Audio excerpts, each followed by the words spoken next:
Check. Heavy artillery pounds an Afghan mountainside.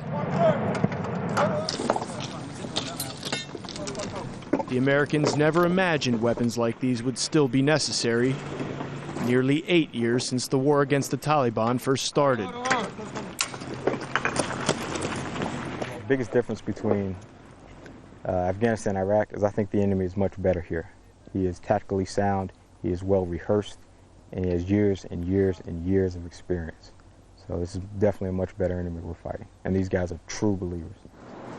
With just over 100 men, a few dozen Afghan troops, and helicopters when available, Captain Bryant's Charlie Company is expected to control a 240-kilometer stretch along the Afghan border with Pakistan. From this outpost in Kunar province, the Army's up against an enemy that shows no sign of letting up. That's partly why they've come to rely on artillery. Quadrant 377. But that's if they can get approval to use it. These soldiers have taken cover from an early morning attack.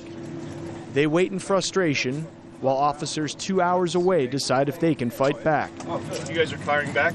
No, we should be firing back. But you gotta do click there. So you gotta call it down to the battalion, get them to give us clearance to fire, and even though we're getting shot at. We just took 5 incoming rounds, probably 107 rockets. From outside the bunker, Captain Bryant prepares a response. Believe the crew site, point of origin. The fire crew guys come from there. Army commanders have been directed to avoid civilian casualties, even if it means putting their own at risk. Spur that kicks out straight to the back, where we believe they're firing from. We have 3 that impacted on the far side of the, you all right? The far side of the village, so we're gonna go down there and check, make sure all the people are okay, make sure the civilians let them know that we haven't forgotten about them. The soldiers try and determine whether they hit their intended target, but they probably did not.